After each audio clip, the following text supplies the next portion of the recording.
वार चलता रहे, फिलिस्तीन का वार चलता रहे, तीसरा विश्व युद्ध में परमाणु युद्ध हो जाए, और तो क्या पर्यावरण ठीक रहेगा?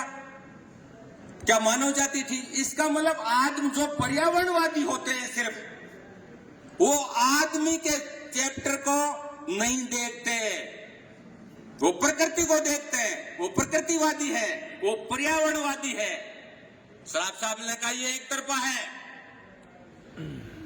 जो मानवतावादी है वो कहते हैं इंसान को सब बराबर मान लो। अब इंसान को आपने बराबर मान लिया तो बाकी पशु जगत का, चिड़िया का क्या हुआ, पेड़ पौधों का क्या हुआ? तो वो मानवतावादी थ्योरी है, वो एक तरफा थ्योरी है। और उन्होंने कहा कि अभी तक जितनी भी थ्योरी है, चाहे वो हिंदू धर्म की है, चाहे मुस्लिम की है, ईसाइयों की है, बौद्धों की है, किसी की भी है, सबने ये कहा है कि 84 लाख की जोड़ियों में इंसान सबसे महान है। वेदों में भी कहा इंसान सबसे सुपीरियर है, कुरान में भी इसको सबसे सुपीरियर मान लिया। हर व्यक्ति कहता है ये एक सुपीरियर है, तो बढ़िया काम करे। बुद्ध ने भी कहा तो बढ़िया काम करेगा, कर्म करेगा, या दूसरों ने कहा तो अगला जन्म तेरे को बढ़िया मिलेगा। साहब ने कहा नहीं, इंसान सबसे महान नहीं है, ये भी एक क्रिएचर है। नो डाउट इसके दिमागी प्रोसेस ने इसने आगे बढ़ा, लेकिन ये जीव भी वैसा ही जीव है। 5 तत्वों से तो गाय और भैंस भी बने, और 5 तत्वों से हम बने। तो ये जैविक की तो बात करना ठीक है। जो 5 तत्वों की बात करते हैं वो सामाजिक या जो मनुष्य समाज या ह्यूमन सोसाइटी को छोड़ देते हैं। इसलिए सराफ साहब इस बात पर पहुंचे कि प्रकृति मानव केंद्रित, not only human centric, not only people centric, but human centric and people centric, प्रकृति मानव केंद्रित जन आंदोलन की जरूरत है। और क्या जरूरत है? आपने भी अपने प्रोग्राम के अंदर लिखा है ये सबसे पहले, मानव समाज को प्रकृति केंद्रित मॉडल को मान्यता छे कि मानव समाज में पर्यावरण और मानव जाति दुए अति मूल्यवान घटनाक्रम होन। दोनों घटनाक्रम मूल्यवान बताया। जब दोनों मूल्यवान घटनाक्रम में एक को काट के भी नहीं देख सकते, तो उस समय उन्होंने वो प्रोग्राम लिखा। प्रोग्राम में क्या लिखा? प्रोग्राम में लिखा कि एक तरफ विश्व व्यवस्था है, कॉरपोरेट है, जो पूरे मामले को संचालित करता है। उसका समाजशास्त्र क्या है? उसका समाजशास्त्र है कैपिटल, पूंजी, पैसे कमाना, GDP, growth rate, profit. West का है वो कंपनियों के थ्रू प्रॉफिट की बात करता है, और जो राजकीय है यानी कम्युनिस्ट कंट्रीज या सोशल कंट्रीज या रशिया, चाइना, वो सरकारी पूंजी की बात करते हैं। दोनों कैपिटल पर। सराफ साहब ने कहा इट इज नॉट कैपिटल, ये वो वस्तु है ही नहीं। वस्तु क्या है? मेन चीज क्या है? पूंजी क्या है? कैपिटल क्या है? वो है ह्यूमन रिसोर्सेज एंड हमारा नेचुरल रिसोर्सेज। जब हमारे नोटबंदी हुई हिंदुस्तान के अंदर, और जब कोरोना आया था ना, कोरोना काल, लोगों के रुपए पड़े रह गए, नहीं खा पाए रुपयों को। खाने के लिए तो चावल, मक्का, ये जो भी अनाज, फल सब्जी यही खाई। इसका मतलब प्राकृतिक चीज खाई, उस पूंजी को नहीं खा पाए। तो सराफ साहब ने लिखा कि कैपिटल किसी और का नाम है। और उन्होंने वो एडम स्मिथ की थ्योरी कि इंसान स्वभाव से स्वार्थी है, उन्होंने उस बात को रिजेक्ट किया। नहीं भाई, स्वभाव से स्वार्थी नहीं है। यदि यही है तो फिर 5 तत्व वाली गाय भैंस तक रहते आप उससे आगे बढ़ गए हो, आप बायो सोशल हो। और मार्क्स ने भी यही बात की, इंसान को सबसे बढ़िया मान लिया, समाज को, और समाज के अंदर लोगों के अंदर उसमें से छांट लिया कि सर्वराम, जो मजदूर प्रोलेटेरियन, वो सबसे महान है।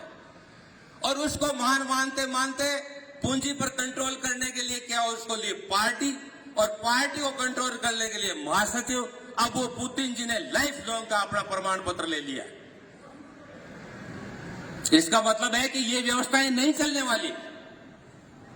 इसका मतलब कॉर्पोरेट व्यवस्था की जगह प्रकृति मानव केंद्रित जन आंदोलन, पीपल लेड, एनवायरमेंट लेड व्यवस्था आनी चाहिए। इसका मतलब पूरे के पूरे जितने संविधान है, नेपाल, भारत सहित 100-200 देशों के संविधान को बदलने की जरूरत है। वो संविधान नहीं चलने वाले, वो हमारी पूर्ति नहीं करने वाले, इसलिए वो संविधान हमको क्या रजिस्टर्ड करेंगे? क्या उनमें है कैपेबिलिटी हमको रजिस्टर्ड कर दे? क्या संयुक्त राष्ट्र संघ के पास वो है हमको रजिस्टर्ड कर दे? हम कहते हैं संयुक्त राष्ट्र संघ के वीटो पावर समाप्त करो, उसकी सुरक्षा परिषद का वो समाप्त करो। क्या वो कर देगा? क्या वो हमारा रजिस्ट्रेशन करेगा? ऐसा पॉसिबल है क्या? इसलिए दोस्तों, इंपॉर्टेंट पॉइंट इज, हमको फोकस रहना है ऑन एबो agenda while doing peripheral works. हम जितने भी छोटे मोटे काम करते हैं, पेरिफेरियल वर्क्स का मतलब चाहे मैं घर का काम करूं, परिवार का, चाहे मैं सोसाइटी का, चाहे मेरे ऑफिस का, ये जितने पेरिफेरियल है, या मैं पर्यावरण का मामला उठाऊं या डिह्यूमनाइजेशन का मामला उठाऊं, कुछ भी करूं, फोकस में रहना चाहिए प्रकृति मानव केंद्रित व्यवस्था को बदलने का। वो हमारा फोकस बिंदु है। और उस फोकस बिंदु के बाद में जितने भी आपके बिंदु हैं, we are very short of time, हमारे पास समय दोस्तों बहुत कम है। Therefore we can't afford to divide या disunite on any time and on any issue. हमारे पास समय बहुत कम है, और ये सभा एनएससीपीएम की, हम बर्दाश्त ही नहीं कर सकते कोई दो टुकड़ों में बंटे, कोई रजिस्ट्रेशन के साथ जावे, कोई बिना रजिस्ट्रेशन। ये समय ही नहीं है, निकल चुका, वो समय निकल चुका कि रजिस्ट्रेशन करावे या नहीं करावे। वो टाइम गया जब जिंदगी और मौत का समय सामने हो, जब कोरोना आया हुआ हो, तो वो समय चला गया। तू हिंदू है, तू मुसलमान है, तू रजिस्ट्रेशन कराएगा कि नहीं कराएगा, वो समय ही नहीं है, वो बात ही नहीं है, वो इररिलेवेंट हो गया।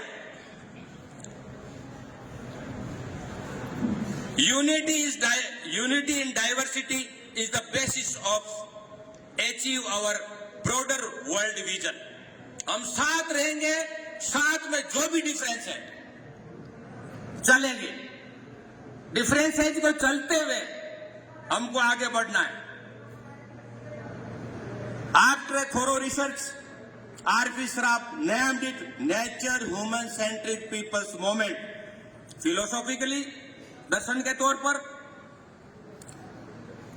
उनके एक्शन, उनके थॉट, विचार, एक्शन का मतलब करना, और ग्लोबल ऑर्गेनाइजेशन की बात की उन्होंने। कोई भारत का एनएससीपीएम नहीं, कोई नेपाल का नहीं, एनएससीपीएम वर्ल्ड का होगा। मैं एक छोटा सा वापिस उदाहरण देता हूं। भारत के अंदर 562 रियासतें थी, 562 अलग अलग राजा थे। एक राजा को बदल के और दूसरे राजा को लाना तो उतना ही काम था। 562 को हटा करके पूरा एक कंट्री देश बना। इसी प्रकार 200 को 200 हटेंगे, सारी सरकारें कॉर्पोरेट की है, उनको बदलने का सवाल है।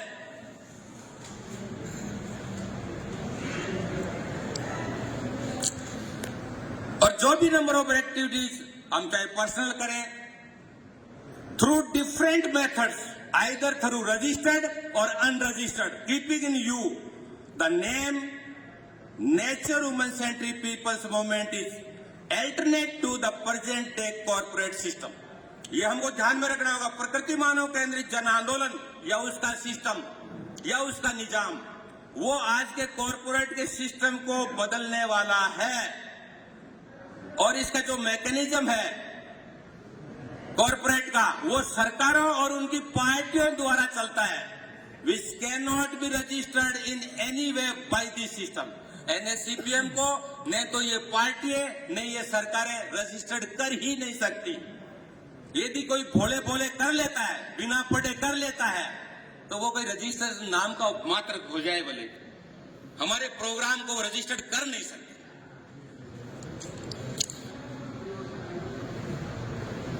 Bye this system at any part of the world, locally और ग्लोबली, न तो ग्लोबली वो कर सकता है, यूएनओ नहीं कर सकता, और न कोई सरकार registered. Therefore keeping in you all the above, those who thinking they can do better by registering.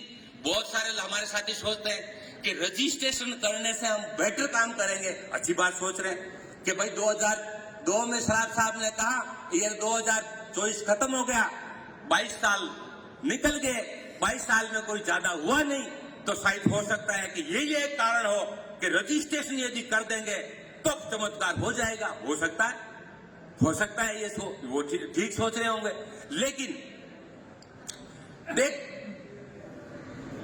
वो यदि ऐसा सोच रहे हैं तो एनएससीपीएम को रजिस्टर्ड तो करा नहीं सकते, तो वो दूसरा कोई नाम से छोटे मोटे बहुत सारे रजिस्ट्रेशन हमें कराने पड़ेंगे और कराएं।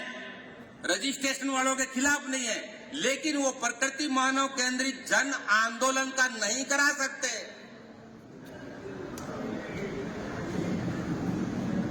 वो और कोई नाम से करावे, प्रकृति बचाओ, पर्यावरण बचाओ, हिमालय बचाओ, नेपाल बचाओ, गरीब बचाओ, कुछ भी नाम से कराए, कुछ भी नाम से, वो एक्टिविटी भी सपोर्ट करेगी।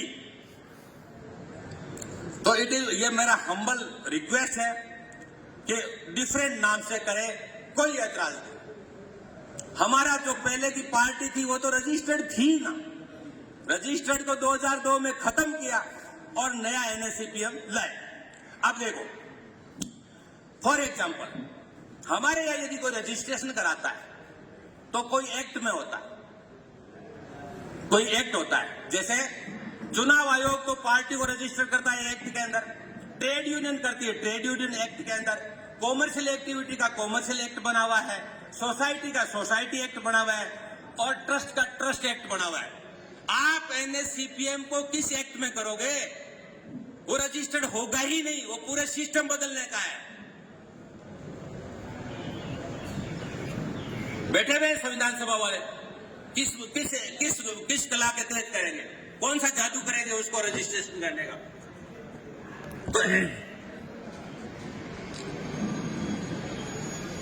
इसलिए मेरा ये है कि इसको तो एनएससीपीएम को कोई यूएनओ या बॉडी कोई भी रजिस्टर्ड नहीं कर सकती, वो कैपेबल नहीं है ना बेचारे, वो कॉम्पिटेंट नहीं है रजिस्टर करने के। तो only this is the reason कि एनएससीपीएम को हमें रजिस्टर्ड नहीं करना चाहिए। ये मेरा हम्बल रिक्वेस्ट है, और उनको दूसरे नाम से करना चाहिए, जरूर करना चाहिए बहुत सारे एक्टिविटी, ताकि उनको भी पता लगे, हमको भी पता लगे, यस, और हम साथ हैं, सब टूटेंगे नहीं, जाएंगे नहीं, एक साथ रहेंगे। तो ये रजिस्ट्रेशन की जो बात है वो शायद आपके समझ में आई होगी, तो बहुत गहराई से आपने जो छापा है ये, इसके दोनों तरफ देखेंगे, दोनों लिखा है ग्लोबल बॉइलिंग, वार्मिंग तो छोड़ो, बॉइलिंग हो गया, ग्लोबल बॉइलिंग, जलवायु संकट, पर्यावरण गिरावट को विरुद्ध में एकजुट हो, प्रकृति मानव हितैषी विश्व व्यवस्था निर्माण में आगे बढ़ो। विश्व निर्माण की बात आई है, और लास्ट में लिखा है प्रकृति मानव केंद्रित जन अभियान नेपाल किन, नेपाली क्यों, जबकि यहां थोड़ा लिख दो कि प्रकृति मानव केंद्रित जन आंदोलन पूरे विश्व में क्यों। नेपाल का सवाल नहीं है, सवाल नहीं है नेपाल का, इसलिए। और पूरा सारा सिस्टम उन्होंने, एग्रीकल्चर में कैसे परिवर्तन होगा, कैसे सहकारी भूमि ऑर्गेनिक कैसे होगा, केमिकल कैसे हटाना, उस लंबी चौड़ी बात में नहीं जाता। तो मैं तो सिर्फ एक इस मुद्दे पर बोलता हूं कि प्रकृति मानव केंद्रित जन आंदोलन बहुत बड़ा मामला है, इसको बड़ा रहने दो, आप इसको, इसमें छेड़छाड़ मत करो। जो आरपी सराफ साहब की जो बात है, और वो बात हमको सब कई तरीके से लागू करना चाहिए। विभिन्न प्रकार के रजिस्टर्ड, अनरजिस्टर्ड संगठन इसको करें, हर व्यक्ति करे, और ये मेरा एक स्ट्रांग सबमिशन है। धन्यवाद।